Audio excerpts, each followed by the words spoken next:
Bayangkan kalian seorang driver ojol yang sedang mencari nafkah di malam hari. Tiba-tiba, kalian mendapat order misterius ke rumah tua di tengah hutan. Saat sampai, kalian bertemu seorang wanita cantik berkebaya hijau yang memberikan uang Rp10.000. Tapi siapa sangka, uang itu justru mengubah hidup kalian selamanya. Kaya mendadak, tapi dihantui mimpi buruk. Assalamualaikum warahmatullahi wabarakatuh. Halo teman-teman semua, balik lagi di channel ini. Gimana kabarnya? Semoga selalu sehat dan dalam lindungan Allah. Kali ini kita akan membahas kisah nyata seorang ojol yang mengalami kejadian tak masuk akal setelah menerima uang dari sosok misterius. Sebelum lanjut ke ceritanya, jangan lupa tekan tombol like kalau kalian suka cerita-cerita misteri seperti ini. Subscribe juga biar kalian gak ketinggalan kisah-kisah seram lainnya. Oh iya, jangan lupa tulis sholawat di kolom komentar sebagai bentuk doa kita bersama. Dan jangan lupa juga sebutkan dari mana asal kalian, biar kita bisa kenal lebih dekat. Malam itu, hujan turun rintik-rintik di kota kecil tempat Rudy bekerja sebagai driver ojol. Langit tampak gelap pekat tanpa bintang, seolah menyimpan rahasia yang tidak ingin diungkapkan. Di bawah cahaya redup lampu jalan, Rudy duduk di atas motornya sambil sesekali mengecek layar ponselnya, berharap ada order masuk. Waktu sudah menunjukkan pukul 11 malam, biasanya order mulai sepi, tapi ia tetap bersabar. Penghasilannya hari ini masih kurang untuk membayar cicilan motornya, jadi ia bertekad untuk terus menunggu. Tiba-tiba, ponselnya bergetar. Notifikasi masuk, order baru, antar makanan. Rudy langsung melihat detailnya, tetapi ada sesuatu yang aneh. Nama pemesan hanya tertulis sebagai tuan rumah, tanpa nama lengkap. Lebih aneh lagi, alamat yang tercantum bukan berupa jalan atau nama tempat, melainkan hanya sebuah koordinat GPS. Rudy mengernyitkan dahi, mencoba memahami lokasi yang tertera. Aneh, kok kayak gini? Gumamnya sambil menyalakan Google Maps untuk melihat lokasinya. Titik itu menunjukkan sebuah daerah di pinggiran kota, dekat dengan hutan kecil yang jarang dilewati orang, apalagi malam-malam begini. Rudy mulai ragu. Biasanya, pelanggan yang menggunakan nama aneh atau titik koordinat seperti ini adalah penipu, tapi rasa penasarannya mengalahkan logikanya. Ia berpikir, mungkin ini hanya orang tua yang tidak paham teknologi atau seseorang yang sedang dalam keadaan darurat dan membutuhkan makanan. Setelah berpikir beberapa detik, ia memutuskan untuk mengambil order tersebut.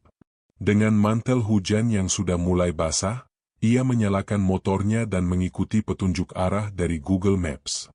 Jalanan semakin sepi seiring ia menjauh dari pusat kota. Lampu jalan mulai berkurang, digantikan oleh pohon-pohon tinggi yang berderet di sisi jalan. Suasana berubah menjadi semakin sunyi, hanya terdengar suara hujan yang menetes di dedaunan dan deru mesin motornya yang memecah kesunyian malam.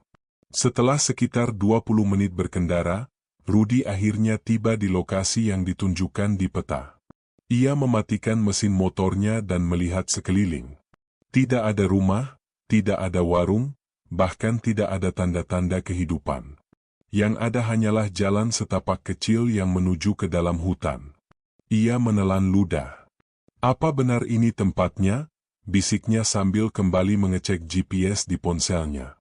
Ternyata, titik lokasi itu memang berada sekitar 100 meter dari tempatnya berdiri, masuk ke dalam kegelapan hutan. Jantungnya mulai berdetak lebih cepat, tapi ia tetap memutuskan untuk berjalan kaki menyusuri jalan setapak itu. Hujan semakin deras, dan suara gemerisik daun yang tertiup angin membuat suasana semakin mencekam. Beberapa menit berjalan, akhirnya ia melihat sesuatu. Sebuah rumah tua besar berdiri di tengah kegelapan, diterangi hanya oleh cahaya redup dari jendela-jendela kayunya. Rumah itu tampak seperti bangunan peninggalan zaman dulu, dengan arsitektur khas Jawa kuno, atap joglo tinggi, dan pintu besar yang terbuat dari kayu jati. Ada sesuatu yang membuat bulu kuduknya berdiri. Rumah ini terlihat sangat tua, tetapi tidak terlihat terbengkalai. Halaman depannya bersih, tanpa dedaunan kering yang berserakan. Bahkan, ada aroma wangi melati yang samar-samar tercium di udara. Dengan tangan sedikit gemetar, Rudy melangkah ke pintu depan dan mengetuknya perlahan. Tok, tok, tok. Tidak ada jawaban. Ia menunggu beberapa detik, lalu mengetuk lagi, kali ini sedikit lebih keras. Tok, tok, tok. Masih tidak ada jawaban. Ia mulai berpikir untuk pergi saja, tetapi tepat ketika ia berbalik, suara derit pintu membuatnya menoleh kembali. Pintu kayu besar itu perlahan terbuka dengan sendirinya, menampakkan bagian dalam rumah yang remang-remang. Rudy mengernyitkan dahi. Duh, kok serem gini ya? Gumamnya dalam hati. Ia mencoba mengintip ke dalam, berharap melihat si pemesan makanan. Tapi yang ia lihat hanyalah lorong panjang dengan lantai kayu yang tampak mengilap, seolah baru saja dipel. Dinding-dindingnya dihiasi lukisan-lukisan kuno yang menggambarkan pemandangan hutan dan sungai. Tiba-tiba, dari dalam kegelapan, muncul sosok seorang wanita. Wanita itu mengenakan kebaya hijau dengan kain batik emas yang membalut tubuhnya. Rambutnya panjang terurai, hitam berkilau, dan wajahnya putih bersih dengan mata yang tajam. Senyumnya tipis, tetapi ada sesuatu dalam sorot matanya yang membuat Rudy merasa tidak nyaman, seperti ada kekuatan yang menariknya untuk terus menatap. Wanita itu tidak mengucapkan sepatah kata pun. Ia hanya berdiri di ambang pintu, memandang Rudy dengan tatapan yang sulit diartikan. Lalu, dengan gerakan lembut, ia mengulurkan tangannya, memberikan sebuah amplop coklat kecil. Rudy bingung. Ini maksudnya apa, Bu? Tanyanya dengan suara agak gemetar. Wanita itu tetap diam, hanya tersenyum tipis dan mengangguk pelan, seolah menyuruhnya untuk menerimanya. Dengan ragu, Rudy meraih amplop itu. Begitu jari-jarinya menyentuhnya, ia merasakan sesuatu yang aneh. Sebuah sensasi dingin menjalar dari ujung jarinya, naik ke lengannya, dan menyebar ke seluruh tubuhnya. Seolah ada energi yang mengalir dari amplop itu ke dalam dirinya. Jantungnya berdetak lebih kencang. Ia merasa ingin bertanya lebih lanjut, tetapi ketika ia mengangkat wajahnya untuk melihat wanita itu lagi, wanita itu sudah menghilang. Rudy terkejut dan melangkah mundur. Ia melihat ke dalam rumah, tapi tak ada siapapun. Hanya suara angin yang berdesir di dalam ruangan kosong itu. Tanpa berpikir panjang, ia segera berbalik dan berjalan cepat meninggalkan tempat itu. Hujan semakin deras, membuat langkahnya sedikit tergelincir di jalan setapak yang licin. Ia hampir tidak memperhatikan sekelilingnya, yang penting sekarang adalah keluar dari tempat ini secepat mungkin. Setelah sampai di motornya, ia segera menyalakan mesin dan melaju tanpa menoleh ke belakang. Di sepanjang perjalanan, pikirannya dipenuhi berbagai pertanyaan. Siapa wanita tadi? Kenapa ia tidak berbicara sama sekali? Dan yang paling penting, apa isi amplop yang ia berikan? Sesampainya di rumah, dengan napas yang masih tersengal-sengal, Rudy duduk di tempat tidurnya dan membuka amplop itu. Saat ia melihat isinya, matanya membelalak lebar. Di dalam amplop itu terdapat selembar uang pecahan Rp10.000 yang terlihat sangat kuno, seolah berasal dari zaman dulu. Tetapi yang lebih mengejutkan, saat ia menyentuh uang itu, hawa dingin kembali menjalar ke tubuhnya.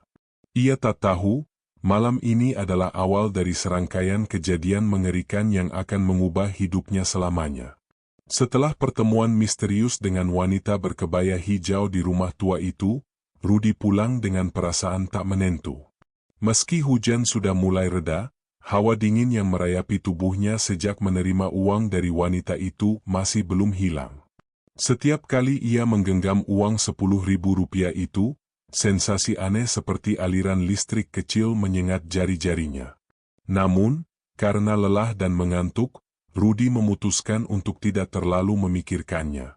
Begitu sampai di kontrakannya yang sederhana, ia langsung mengganti pakaian basahnya dan berbaring di kasur. Sejenak, Ia menatap uang Rp10.000 itu yang masih ia letakkan di meja kecil di samping tempat tidurnya. Dalam hati, ia bertanya-tanya, apakah ini hanya perasaannya saja, atau ada sesuatu yang benar-benar tidak beres dengan uang itu? Tanpa sadar, rasa kantuk mulai menguasainya. Perlahan, matanya tertutup, dan ia pun terlelap. Namun, malam itu menjadi malam yang tidak akan pernah ia lupakan. Dalam tidurnya, Rudy merasakan dirinya berada di dalam rumah tua tadi. Kali ini, suasananya lebih gelap, lebih dingin, dan lebih sunyi. Ia berdiri di tengah ruangan besar dengan lantai kayu yang terasa dingin di telapak kakinya. Di sekelilingnya, hanya ada bayangan-bayangan samar yang bergerak di dinding, seolah-olah ada sesuatu yang bersembunyi di dalam kegelapan. Tiba-tiba, suara langkah kaki terdengar bergema di kejauhan. Rudy menoleh, mencoba mencari sumber suara itu. Langkah kaki itu semakin dekat, hingga akhirnya berhenti tepat di belakangnya. Dengan napas tertahan, Rudy perlahan menoleh ke belakang. Di sana, berdiri seorang wanita berkebaya hijau, sama seperti yang ia temui sebelumnya. Tapi kali ini, ada sesuatu yang berbeda. Wajah wanita itu lebih pucat, matanya lebih tajam, dan senyumnya lebih lebar, terlalu lebar, hingga tampak tidak wajar. Wanita itu mengangkat tangannya, mengisyaratkan sesuatu. Rudy mengikuti arah jarinya dan melihat sebuah cermin besar di sudut ruangan. Cermin itu terlihat tua, dengan bingkai kayu yang diukir dengan motif ular melingkar. Pelan-pelan, ia melangkah mendekati cermin itu. Saat ia melihat pantulan dirinya, jantungnya hampir berhenti berdetak. Di dalam cermin, bayangannya tampak berbeda. Tubuhnya kurus kering, matanya cekung, dan di belakangnya, wanita berkebaya hijau itu berdiri sambil tersenyum menyeramkan. Tapi yang lebih mengerikan, tubuh wanita itu perlahan berubah, kulitnya mengelupas, matanya berubah menjadi kuning, dan dari balik kebayanya, sisik-sisik hijau mulai bermunculan. Seketika, wanita itu berbisik dengan suara yang menyeramkan. Kau sudah menerima pemberianku, kini saatnya membayar. Rudy terbangun dengan napas memburu. Keringat dingin membasahi tubuhnya, dan jantungnya berdegup kencang. Ia melihat sekeliling, memastikan bahwa ia masih berada di kamarnya. Tapi saat ia menoleh ke meja kecil di samping tempat tidurnya, uang Rp10.000 itu sudah tidak ada di sana. Pagi harinya, meski merasa gelisah, Rudy tetap memutuskan untuk melanjutkan pekerjaannya sebagai driver ojol. Namun, ada satu hal aneh yang ia sadari begitu ia membuka dompetnya. Uang Rp10.000 yang ia terima tadi malam, kini berubah menjadi selembar uang Rp100.000. Ia terkejut, bahkan merasa yakin bahwa ia tidak menukar uang itu. Ia mencoba mengingat-ingat, tapi yang ada hanya kebingungan. Bagaimana mungkin uang itu berubah sendiri? Apakah ini hanya kebetulan? Namun, seiring berjalannya hari, keanehan-keanehan lain mulai terjadi. Ketika ia pergi ke warung untuk membeli sarapan, uang Rp100.000 itu berubah lagi. Kali ini menjadi Rp1 juta dalam pecahan yang sama. Pemilik warung bahkan menatapnya heran saat Rudy membayar dengan uang itu. Mas, tadi katanya cuma bayar Rp15.000, ini kembaliannya, kata ibu pemilik warung sambil menyerahkan kembalian yang banyak. Rudy hanya bisa terdiam. Sejak kapan uang Rp10.000 bisa berubah menjadi Rp1 juta hanya dalam semalam? Awalnya, ia merasa beruntung. Siapa yang tidak mau uang bertambah sendiri? Tapi semakin lama, semakin banyak hal aneh yang terjadi. Setiap kali ia menyentuh uang itu, tubuhnya merasa dingin, seolah ada energi yang menyerap kekuatannya. Setiap malam, ia mulai mengalami mimpi yang sama. Rumah tua, cermin, dan wanita berkebaya hijau yang terus membisikkan kata-kata yang tidak bisa ia mengerti. Dan yang paling mengerikan, setiap kali ia melihat pantulannya di cermin, ada sesuatu yang berubah dalam dirinya. Wajahnya terlihat lebih tua, matanya lebih cekung, dan kulitnya mulai tampak pucat. Seolah-olah, ia sedang kehilangan sesuatu yang lebih berharga dari uang. Beberapa hari kemudian, Rudy kembali mengalami mimpi aneh. Kali ini, ia berada di dalam rumah tua itu lagi, tetapi sekarang ia berdiri di depan cermin besar yang sama. Namun, kali ini, bayangan yang ia lihat di cermin bukan lagi dirinya. Yang ia lihat adalah wajah seorang pria tua, dengan kulit bersisik hijau dan mata kuning seperti ular. Ia ingin berteriak, ingin lari, tapi tubuhnya terasa kaku. Wanita berkebaya hijau itu muncul di belakangnya, mendekatkan wajahnya ke telinganya, dan berbisik dengan suara mengerikan. "Kau telah menerima uangku, dan kau akan menjadi milikku selamanya." Dalam sekejap, Rudy merasakan sesuatu merayap di tubuhnya. Ketika ia menunduk, ia melihat sisik-sisik hijau mulai bermunculan di tangannya. Jari-jarinya menipis, kulitnya berubah, dan tubuhnya mulai terasa aneh. Ia menjerit, dan terbangun dengan napas terengah-engah. Namun kali ini, ketika ia melihat ke cermin di kamarnya, sisik-sisik hijau itu masih ada di tangannya. Ia bukan hanya bermimpi, perubahan itu nyata. Rudy sudah tidak bisa mengabaikan semua keanehan yang terjadi. Setiap hari, uang di dompetnya terus bertambah tanpa alasan yang jelas. Awalnya, ia merasa seperti orang paling beruntung di dunia. Siapa yang tidak ingin uangnya berlipat ganda secara ajaib? Namun, semakin lama, semakin ia menyadari bahwa ini bukanlah berkah, melainkan sebuah kutukan yang perlahan menggerogoti dirinya. Wajahnya mulai tampak lebih tua dari sebelumnya. Lingkaran hitam di bawah matanya semakin dalam, tubuhnya terasa lemah meski ia tidak sakit, dan yang paling mengerikan, sisik hijau yang pertama kali ia lihat dalam mimpinya kini benar-benar muncul di kulit tangannya. Ia mencoba mencucinya, menggosoknya dengan sabun, bahkan menggaruknya dengan kasar, tetapi sisik itu tetap ada. Bahkan, rasa gatal yang luar biasa mulai menjalar ke seluruh tubuhnya, membuatnya semakin panik. Ketakutan mulai menjalar di pikirannya. Apakah ini ada hubungannya dengan wanita berkebaya hijau itu? Apakah ini akibat dari uang misterius yang ia terima? Ia mencoba mencari jawaban. Ia bertanya kepada beberapa teman ojolnya, tetapi tidak ada yang pernah mendengar kejadian aneh seperti yang ia alami. Ia bahkan pergi ke dukun terkenal di daerahnya, berharap bisa mendapatkan solusi. Namun, begitu dukun itu melihat telapak tangannya, wajahnya langsung berubah pucat. "Kamu sudah terkena kutukan," kata dukun itu dengan suara bergetar. "Uang yang kamu terima bukan uang biasa, itu adalah uang balik dari pesugihan Putri Ular. Kamu bukan hanya menerima uangnya, tetapi juga mengikat perjanjian dengan mereka." Rudy menelan ludah. "Maksudnya, saya sudah menjual diri saya sendiri?" Dukun itu mengangguk pelan.